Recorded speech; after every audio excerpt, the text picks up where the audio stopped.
When did the term flip-flop displace the term thong in North America for a type of sandal?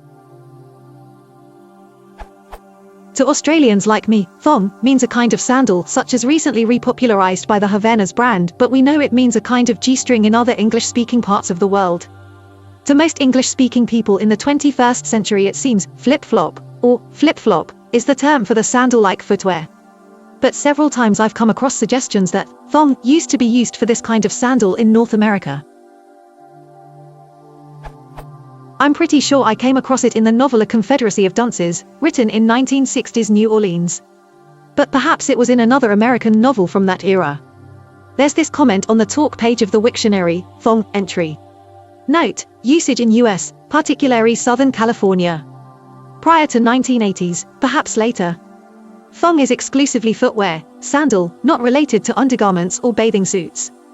The usage of thong as G-string, bathing suit or underwear, is post-1980s. Etymonline states that flip-flop meant thong sandal by 1972, but for thong states as a kind of sandal, first attested 1965, as a kind of bikini briefs, 1990. As an amateur etymologist and lexicographer, I'm very interested to know during which years and which parts of North America were flip-flops called thongs? Does anybody still call them thongs anywhere in North America?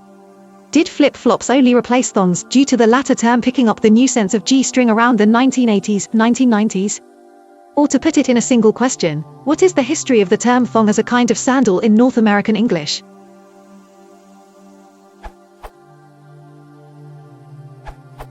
Thong is still used. So is flip-flop and sometimes just sandal.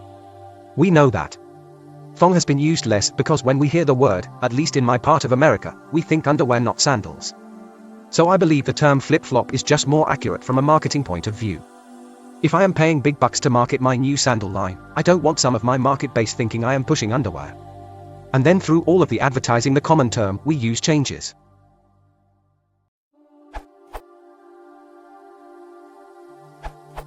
I grew up in New York, born in November 1968, and when I was a child they were called thongs.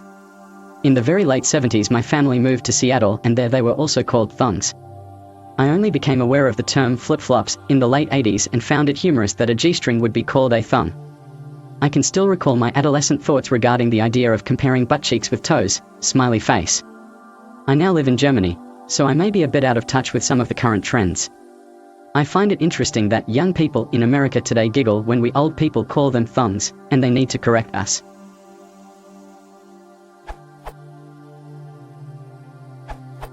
In the 1960s and early 1970s in the New York metropolitan area, people did refer to the shoes as thongs. It was from the early to mid-1970s that the transition to the term flip-flops started to take hold, with thong becoming the term for a bikini bottom with minimal covering over the derriere area.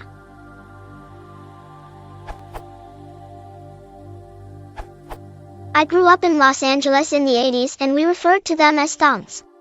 My experience is that flip-flops displaced the word thongs when the underwear became popular in the 90s.